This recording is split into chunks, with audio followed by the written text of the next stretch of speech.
That was awesome. Thank you. Whoops. Thank you. Do a little dance. So I'm going to read from this occasionally, and when I remember what I'm saying, I won't read from it. If I look at it and look all lost, I'm trying to find what I'm supposed to say. Okay? So, some time ago, I was a little baby. I was like 2 or 3 years old, and I was standing in my crib, looking out over the edge of the crib, and I was staring at this spinning ballerina. It was porcelain, and it made like music. And it just spun and spun in the moonlight, which there was no moonlight. It makes the story better. And I'm staring at it, and all of a sudden, I become aware of my hands on the edge. And I become aware of like my little body. And I become aware of myself staring at the ballerina. And I swear to you, this is true. This thought rose up in my head, and the thought went something like this. This is what it's like to think. This is me doing this thinking. And then, just as suddenly, it kind of drifted away, and my consciousness went back to me being me, but not knowing I was being me. And that continued for the rest of my life. Or at least until I was 14. Now, I'm almost positive that story's true. But the problem is, I cannot remember that event anymore. Because sometime later, some time ago, I did a theater piece in which I told that very story. And it was, all I remember now is the theater piece. I remember how the little ballerina, we had found one and it was spinning and we hit it with a cool camera. The ballerina was as bigger than me up on the closed circuit. We had this music piped in. I'm standing over in the corner with these kind of like slats of light on me looking like a crib. And that's what I remember now. So I want you to hold on to that memory just for a minute, and we're going to talk about what we're going to talk about today. So one of my goals today is to tell you stories about the past, the long ago past, without making you think I'm really old. So I'm going to say stuff like, some time ago, instead of saying shit like 48 years ago. Because first of all, I wasn't even alive 48 years ago, okay?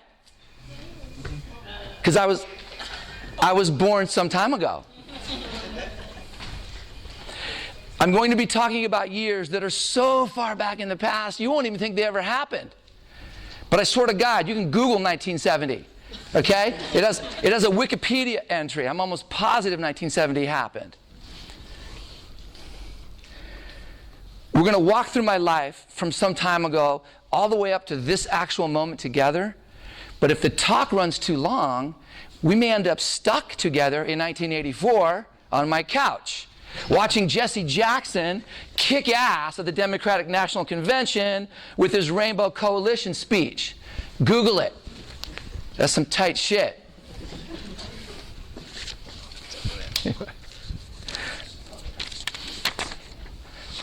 But the reason for walking through my past today, at the risk of indulgence, is I want to talk about this thing called student voice, which is actually a thing. We were working on student voice for 10 years, Monique and me and all these other students. We had no idea that people actually study student voice. You can get a PhD exploring it in the world of education. And I actually did my sabbatical on student voice, so it better be real. Otherwise, I wasted a lot of money and time on the college, and I'm almost positive I didn't do that. I want to talk about how we can develop our ability to be heard in speech and in action. How can we work with others to make a difference? How can we shape the future collectively, like together? But here's the problem. When I was preparing this talk, I was driving on Highway 5 late at night, up 5. Anyone been up Highway 5 at nighttime, just road after road? And all of a sudden I started having all these memories of hitchhiking. And I realized, dude, I want to talk about hitchhiking too. Not because it has any concepts behind it, but because I got some cool hitchhiking stories. So I had to figure out a way to link hitchhiking conceptually to student voice. So I'm going to try it now. We're going to see if this works. I also want to talk today about solitude. And about how solitude can offer you space for learning more about you, a space for watching yourself watch the spinning ballerina. I want to talk about how important it is to actually be away from people. And the best way to be away from people is to leave them by traveling. And the best way to travel is hitchhiking. Yes, I nailed it. Actually, hitchhiking is the worst way to travel. There's lots of ways to travel, but hitchhiking is special because it implies noble desperation. You must really want to get away from where you are if hitchhiking is the way you're going to do it. Okay, so now we're going to start the talk. Some time ago, I was in 9th grade in a Safeway. And I looked down at the end of the bread aisle, and there's this creature down there. And I looked more carefully, and I realized it was a teacher from my high school, Mrs. Potts, a history teacher. This old gray lady, right? And she was looking through the bread aisle trying to decide what bread to pick. That part of the story is not true because all we fucking had was Wonder Bread. Okay? She was looking for the Wonder Bread, and I was shocked. And this is no lie. It was an epiphany, right? This huge realization. I couldn't believe it. Teachers eat. I'd never seen them before, man. I'd only ever seen them in their natural habitat, which is that desk in the corner of the high school classroom. Maybe they eat during the break or something. So the next day, and this is all true, I'm in my class, my other 9th grade class with some students, and I'm saying, yo, which we didn't say then. I don't know what we said to get people's attention in 9th grade, right? Like, excuse me, classmate, can I share something with you? Did you guys know that teachers eat? Whoa, no way. Teachers eat? I swear, man, I saw her, right? And the 9th grade teacher in that class, I don't remember who he was, he walks over and he's shocked to hear us talking about this, and he says, McFarland, I want you to tell other people about this. Everyone should know teachers eat. Right? This is totally true. And they took me for the next few weeks from classroom to classroom. I'd walk in and go, hey guys, I just want to tell you a little something. Yeah, teachers eat. No, teachers don't eat. Right? And but these little presentations, well, here's the thing. The teachers must have thought I was being like ironic and metaphorical and cute. Number one, I was not cute. I was covered in pimples. Number two, I had no idea what irony and metaphor was. I stone cold didn't know they ate. But these little presentations, these discussions, led to all this heavy, real talk about separation between teachers and students. And what is education really for? This is 1970, yo, and shit's hitting the fan in America. Right? I'm just a little kid, right? So we're talking about what's the value of education, and they had me facilitate all this stuff, and that was my first experience with student voice, where I actually said something that mattered to me. It was a stupid thing, but it mattered. And all bullshit aside, there really wasn't much room given then, and maybe not even today, depending on your school, no room given for schools and students and teachers to talk about that stuff. So this became this big deal on the campus, Concord High. So big, it led to this thing that they actually started to brand it, and they called it rap sessions. Swear to God, it was called rap sessions. It's awesome, right? Hey, man, you going to the rap session today? No, man, I'm going to play some Frisbee. I'm sure that conversation that I just made up actually happened. So it was so big, they didn't think we could handle it, which we couldn't, because the whole school was rap sessioning, right? And so they brought over UC Berkeley students to help us out. Drove them over, right? And so here's one concept I want to share, and this has to do with the people up in the room. Student voice, any kind of activism, gets handed off from generation to generation. Who knows where those Berkeley students got it, but they handed it off to us. And even at Chabot, I've been working with students 15 years, right? And literally almost the first one I ever worked with was Monique, right, who now teaches here, thank God, right? And now we've got some of our newest people like John or Sophie or Jasmine. And through the years, the people who came before hand that off. Right? And I remember this story. Saul, who is one of our great gardening guys, he works out in the garden. He was talking to some new students who are doing the gardening, and he goes, look, man, I have a legacy to uphold and pass on to you guys, right? And I swear to God, he'd been gardening for a month. Right? So these UC students organized a field trip to Berkeley from Concord. It was like going to freaking Afghanistan, right? They get in the big yellow school bus, which is uncool when you're in 9th grade, right? And you get over to Berkeley, and that day changed my life when I got to Berkeley. This was the height of the Vietnam War, the rise of black activism, women's rights. It was Telegraph Avenue. Now they have nice kind of stores and, get your latte and whatnot. Almost all the storefronts had individual little groups up inside of them that were like barely holding it together, like they were, this organization or that organization, right? I remember I walked into one, and this dude was sitting behind the counter. He was this black dude, and he had dreads. And dude, I'd never seen dreads in my life, and I wanted to be black so bad, man. Fuck. Everyone should have dreads, although white people don't look so cool with them. Right? And he's standing there, and there was this huge jar. I mean, it was the big, it was about this tall, and it was like, it looked like the world's biggest water container made out of this green glass, and it was completely full of money. Like someone was down with the cause, and it was all quarters and nickels and stuff, right? And I felt really guilty, like I'm 14, I got no money, but I wanted to put money in it. And for a split second, I had this thought of like, maybe I'll just take the jar, right? But it was too heavy, and dude had dreads, and I didn't want to mess with him. I walked over to People's Park. People's Park was covered, there was a fence around it. By 1969, which is the year before, by the way, People's Park is still not turned into anything else but a park. They won that one, if you like parks, right? I walked to People's Park, I walked up and down the avenue, and all of a sudden I realized, you know what? I don't want to leave. I'm not getting back on that damn bus, right? So I hid. This is true. I hid. I ran into a record store, right, because I knew they'd look for me, and I hid in the back in the classical music section, back by Beethoven, where no 14-year-old would ever go, right? And I'm standing there kind of hunkering down and looking at Beethoven going, how would he look with dreads?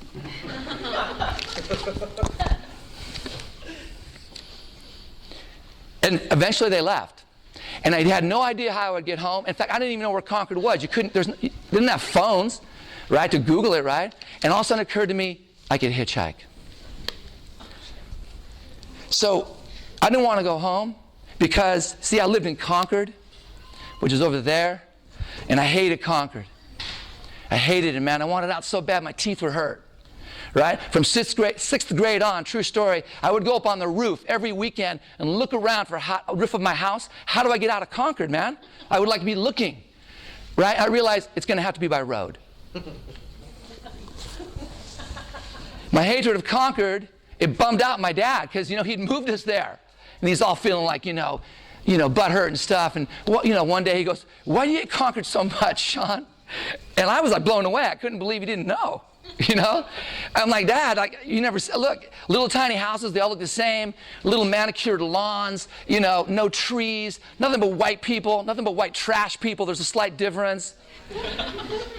And years later, some time ago, and this is true, I'm driving around in Berkeley, all proud as fuck to be living in Berkeley. Just driving, right? And there's these two kids in the back seat of my car, right? They were in the back seat of my car because they were my kids.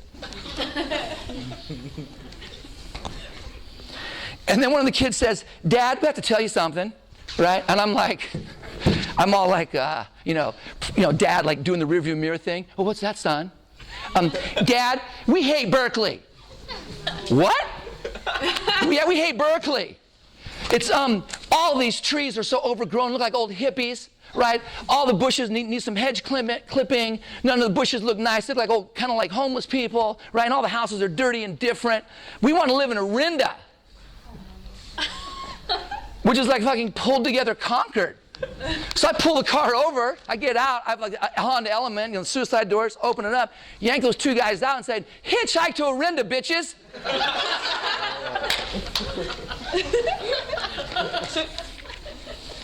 Actually, I called them little bitches because they were 4 and 6.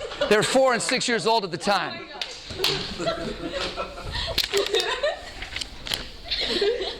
Anyway, after I hitchhiked back from Berkeley, and after I served my 3-week suspension from high school, I realized hitchhiking is a tool, man, a for real tool, right? Because I had no money, I had no car, I had no license, but I had a thumb. Actually, I had 2, right? And it's perfect. You only need one. I mean, I've actually seen this happen. You can go this way, right? And all of a sudden the car goes the other way. You can go that way. Right? I saw a guy do that in Alaska one time. He didn't care where he went. Like, no matter what car went by. That's true, man. He had been shot in the ass with a shotgun. And he was trying to get out of Anchorage, right? And he walks down in the ditch. This is ad lib right now. This is not on the script. This is true. He walks down in this ditch and he goes to these 2 girls he was with. He goes, Josephine, come check out my ass. Right? And he walks over and he pulls down his pants and it looked like fucking hamburger. Right? I'm going, what the hell? right? And I go, and I actually said, what the hell? And he goes, that ain't half bad what happened to him. Whoever shot him, right? So, it's easy to do. Hitchhiking, 3 steps. Do it with me. Hold out your thumb. Watch the car. Watch it go by. Say, hey, come back here. That's hitchhiking. All right? You can practice at home.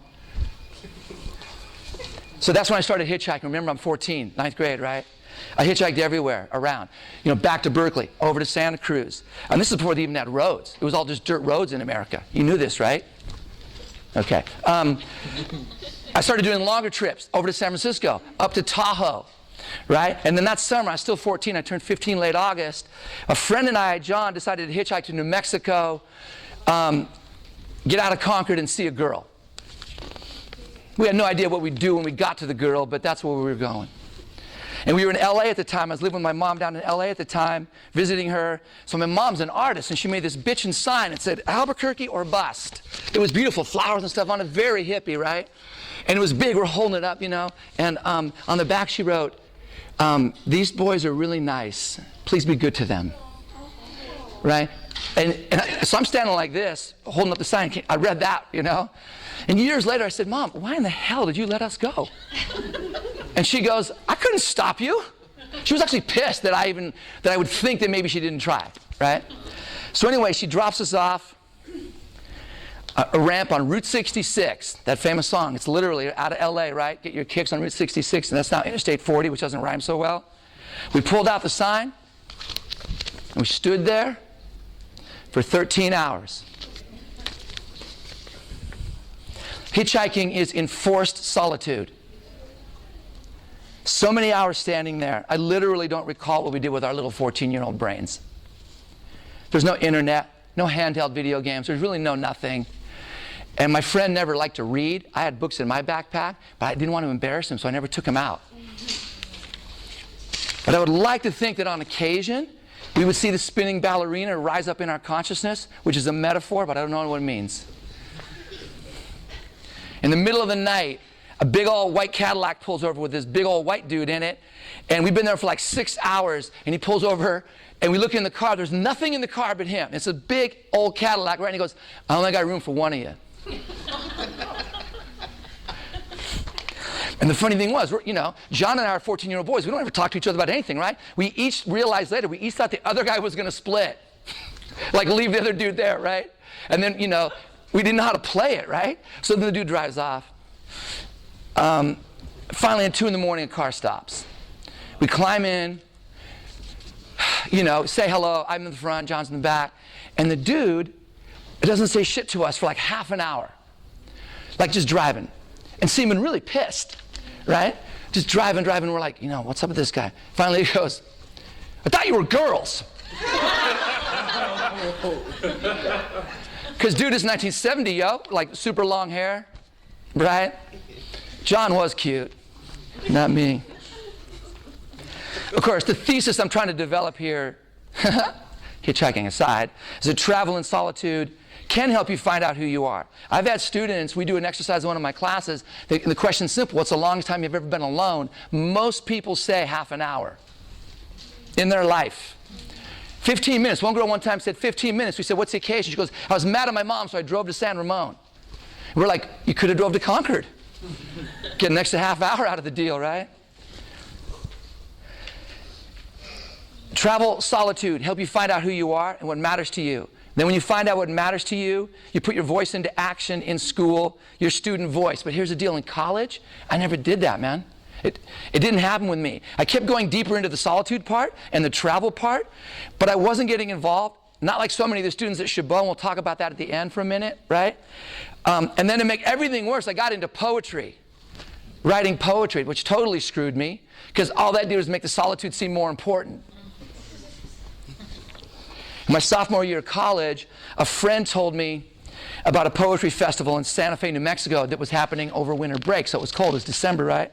So even though I had a license, I still didn't have money or a car, so we decided to hitchhike. This is from like Santa Cruz to Santa Fe, a long way, 1,200 miles, right? We actually get down finally to Route 66 again. And one of the guys, this guy pulls over, picks us up. big ass kind of, truck, like, 3/4 ton truck, hopping back, right? There's already 4 dudes in the back. We thought they were his friends, right? It took us a while to figure out we were all hitchhikers. He picked up everybody he saw, like hay bales, and just threw us in the back, right? And dude, it was cold back there, winter break, and there was room for us in the front with the guy. He had a king cab thing, and his wife sat right next to him, his girlfriend right next to him. They had room there. They had room for 3 more, and we just sat in the back and froze ass. He never invited us in, right? Finally, he pulls over off the freeway into this dusty parking lot, and there's like a kind of a roadside bar, and he climbs out, and he walks up to the edge, he goes, I'm going into this bar. I'm going to get good and drunk with my fine girlfriend here. And then he whips out a gun with his other hand, right? And he says, as long as you all stay in the truck and don't be having salacious thoughts about my fine girlfriend here, things are going to be fine.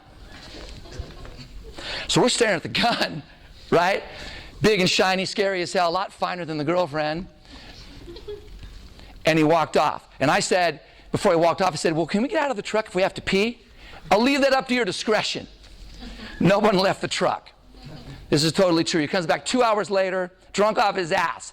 And even though this was some time ago, and the American culture hadn't really convinced itself yet that drinking and driving was a stupid thing to do, we figured that out. We knew.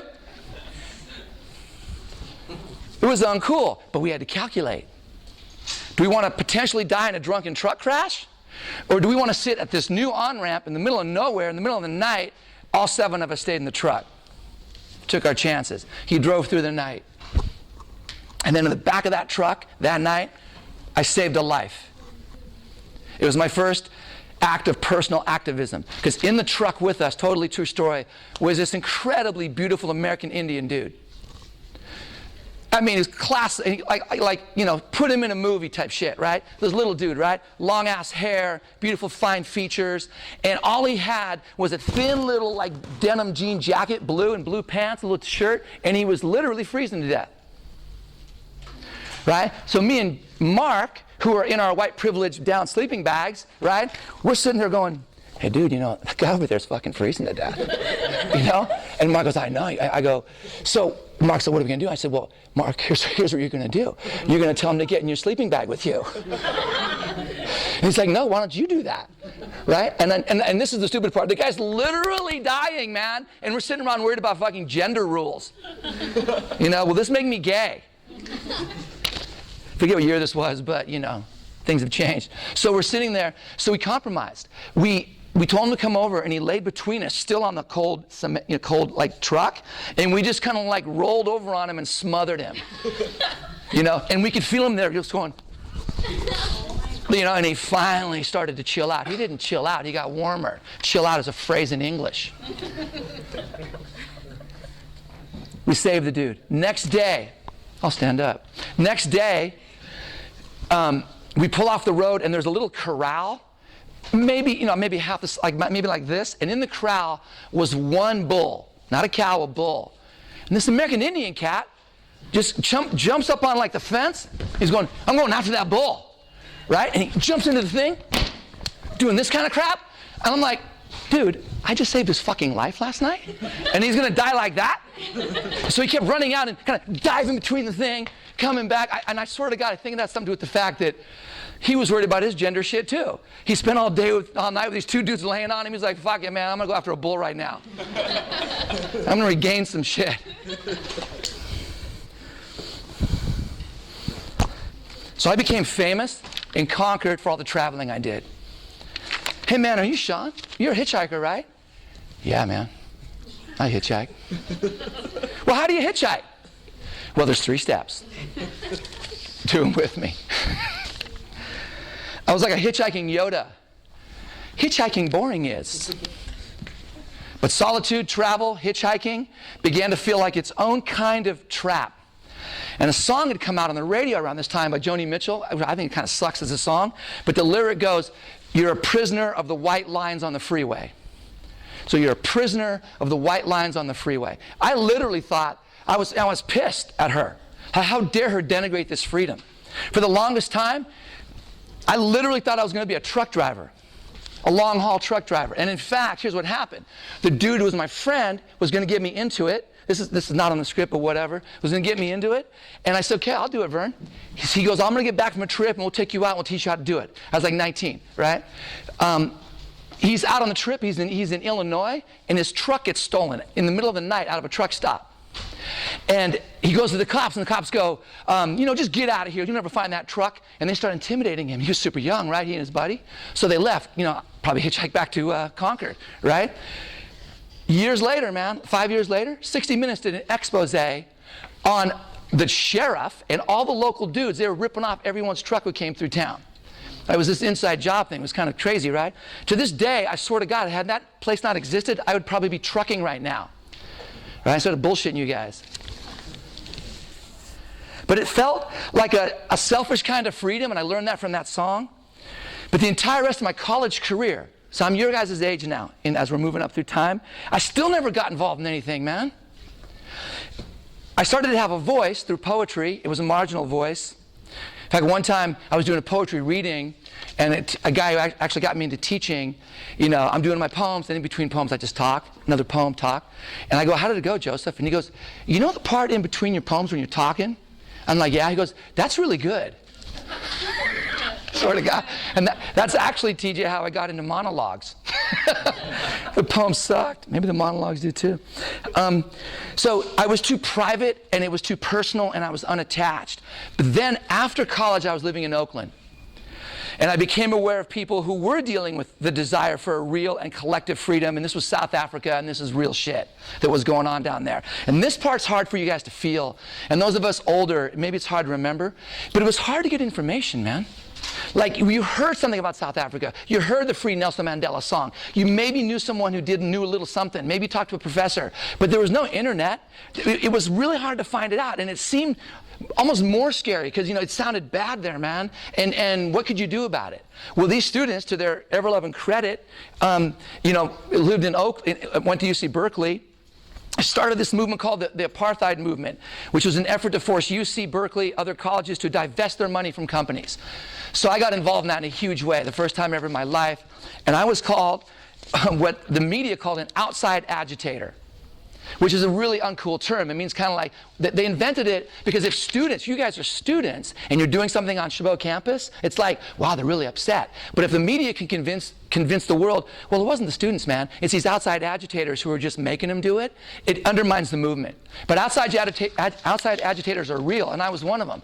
All an outside agitator is a person with a college degree and a shitty job, because they got a lot of time on their hands, right? So I had a loft in Oakland, and we held meetings at my place. There'd be like 100 people there planning an action, and this is no lie, we'd play a game called Spot the Undercover FBI Guy, because there was always one there, right? And I never spotted one ever. They were that good, right? I realized later it was probably Mark, my best friend.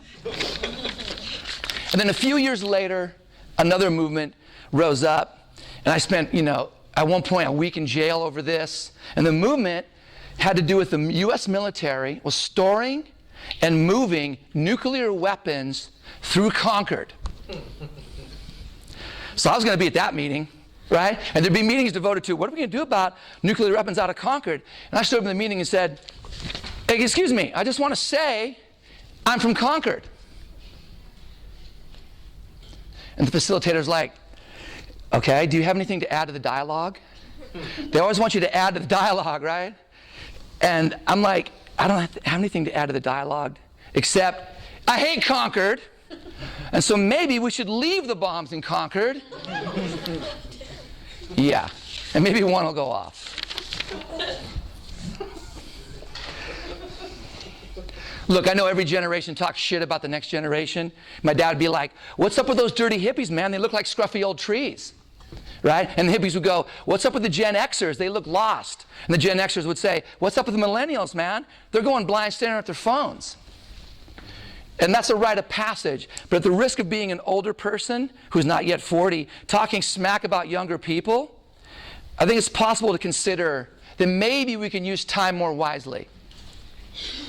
I know people are busy, but I also know people are playing 10 hours of video games a week, if not a day. I know this because I see my kids doing this when I go visit them in Orinda. They're 11 and 13 now. I have no idea how they afford the house on their own. I think we can make time to explore solitude. I think we can make time to explore making change, making this world better. And it's actually easy to get involved. And once you're involved, it feels like you're involved. I know this sounds silly, but it's like once you're dancing, you're actually dancing, right? And that's what I learned when I finally got involved. And you know, people say activists are not very fun people. They're always so serious, like your sister, right? Here's the truth, man. They're not fun. Activists are boring. They're a pain in the ass. They will ruin every party. Do not invite them. But they're serious, man, because the world's serious. It's a serious place. A lot of you recognize that. I've seen that in your own lives, seen that looking around your communities. And they bring their voice. You guys bring your voice into action with many issues, and I encourage you to keep doing the same. Chabot is huge for this stuff. I encourage you to look for the spinning ballerina, because doing so will help you find your voice. And finding your voice really just means one thing. Finding out what matters to you so much, you actually can't remain silent, and you almost don't know that you're talking. And then you can reach out to others who share what matters to you, get involved, together take action. And you can do this right now, literally today at Chabot. There's classes, service learning, there's passion classes, there's clubs. Hell, you can start a club. There's student life, there's student government. There's all sorts of stuff you can do. But whatever you do, please, please, do not hitchhike. Thank you.